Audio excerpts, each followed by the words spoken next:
इस धरती में रहे या न रहे, मैं संविधान के रूप में जिंदा रहूंगा, ये भी बात उन्होंने कही।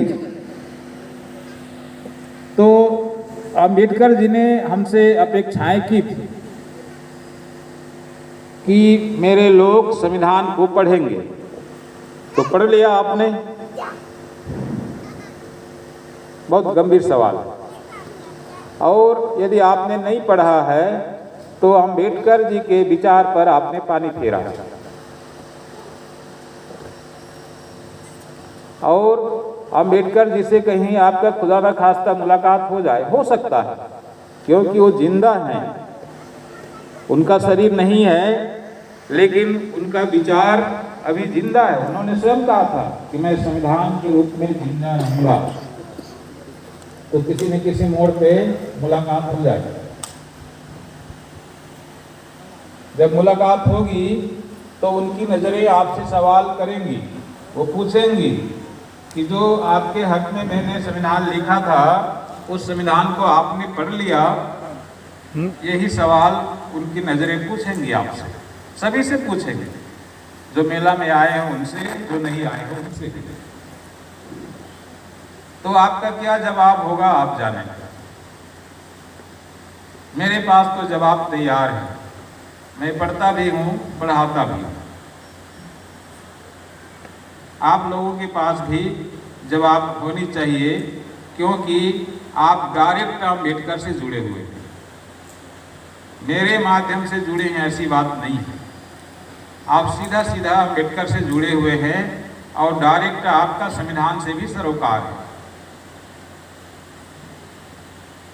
संविधान प्रदत्त अधिकारों के वजह से इस मुकाम पे हम सब लोग पहुंचे हैं। तो मैं अभी की जो मना स्थिति मैंने देखा, एक तो मैं खुद नींद आ गई थी मुझे, मैं काफ़ी अस्वस्थ हूँ अभी, मैं बहुत खिंचतान करके बोल रहा हूँ। तो मैंने देखा कि हमारे काफ़ी लोगों की जो मानसिकता है, थोड़ा सा इस कार्यक्रम के प्रति उपेक्षा का भाव दिखा, थोड़ी कम रुचि का भाव दिखा, कुछ आ रहे हैं जा रहे हैं।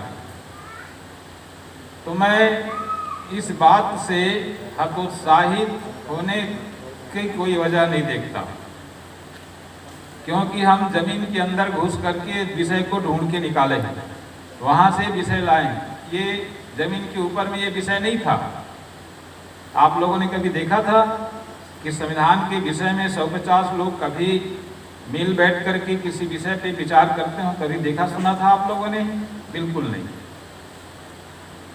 ये जमीन के ऊपर का विषय नहीं था, ये चर्चा का विषय नहीं था, ये कुछ लिखने पढ़ने का विषय नहीं था। आपने अभी लिखा, आपने निबंध लिखे और कुछ करेंगे अब,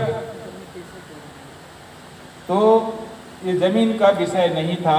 तो जमीन के अंदर रसातल में ये विषय जा रहा था। हम लोगों में से जिस किसी के घर में संविधान की पुस्तक है भी, तो वो किसी धूल खा रही है, उसको किसी कोने कगार में वो पड़ा हुआ। तो ये विषय रसातल में जा रहा। तो इस विषय को जमीन के अंदर घुस करके ओपन किया गया है, निकाला गया है। तो शुरुआत में अगर एक भी आदमी इस विषय के साथ होता है तो वो हमारी ताकत है। आप लोग तो बहुत, मैं बहुत ज़्यादा प्रभावित हुआ हूँ कि हमारी महिलाएं इतना दूर से 13-14 घंटा 15 घंटा की सफ़र करके आई हैं, हजारों रुपये खर्च करके आए हैं इस संविधान मेला में, संविधान के प्रति समर्पित भाव रखती हैं। उनकी यह त्याग, उनकी यह सूझबूझ देश को, देश का संविधान विषयक मार्ग प्रशस्त करेगा, देश को प्रेरणा देगा। निश्चित रूप से ये बात होगी। तो इसलिए हम जितने लोग हैं यहाँ संविधान के विषय में एकत्र हैं, ये बहुत बड़ी उपलब्धि है।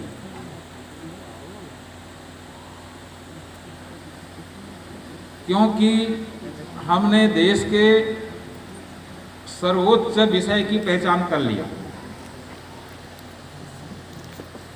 बुद्ध ने जिस बात की पहचान किया कि दुनिया में दुख है, दुख के कारण है उसका निदान है, और उसका निदान है अष्टांगिक मार्ग, पहचान किया उन्होंने। पहचान करने मात्र से उनको खुशी हुई। उस बात को मात्र 5 लोगों में शेयर किया उन्होंने, हंसते हंसते। और वो भी उनके विरोधी, कभी विरोधी हो चुके थे उन लोगों के बीच में शेयर किया। आप उनसे सैकड़ों गुना ज्यादा है। तो मैं ये कहना चाहूँगा कि आप लोगों का यह परिदृश्य, यह कार्य भारत देश के लिए प्रेरणा का विषय बनेगा। क्योंकि संविधान का कोई विकल्प नहीं है। आप जानते हैं संविधान की संरचना कितने दिनों में हुई। तकनीकी विषय के रूप में आप जानते हैं 2 वर्ष 11 माह 18 दिन, लेकिन उसके बौद्धिक विषय के रूप में आप नहीं जानते।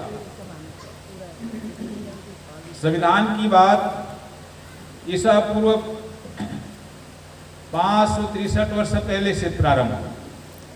बुद्ध के काल से, बुद्ध की वाणी से संविधान लिखा गया। प्रियम्बल उन्हीं की वाणी है। वहां से संविधान की संरचना अनवरत चल रही। बीच में जितने भी महापुरुष हुए, सबकी वाणी समाहित की गई, सबका संघर्ष उसमें जोड़ा गया। 700 साल पहले कबीर की बात अनुच्छेद 51 करके जा में रखा गया कि देश के प्रत्येक नागरिक का दृष्टिकोण वैज्ञानिक होगा। फूले की बात 300 साल पहले या 200 साल पहले जोड़ा गया अनुच्छेद 21 का में कि देश का प्रत्येक नागरिक पढ़ा लिखा होगा। साहू जी की बात संविधान में जोड़ी गई कि जिसकी जितनी संख्या भारी उसकी उतनी भागीदारी, अनुच्छेद 15(4), 16(4), 340 में। बिरसा मुंडा की बात संविधान में जोड़ी गई, जो सन 1900 तक इस धरती में रहे। मात्र 25 साल की उसकी उम्र थी। 1875 में पैदा हुए, सन 1900 में वो शहीद हो गए। तो उन 25 वर्षों के जीवन सफर में उन्होंने इतना बड़ा संघर्ष किया, जिसका परिणाम आज संविधान के अनुसूची 5 और 6 के रूप में देखने को मिलता है। तो संविधान कुछ और नहीं, हमारे महापुरुषों के द्वारा हमारे हक में लिखा गया वसीयतनामा है। अब वसीयतनामा को आप पढ़ेंगे कि नहीं पढ़ेंगे आप जाने, पर मेरी ओर से मैं इतनी सलाह देना चाहूँगा। हमारे हाई कोर्ट के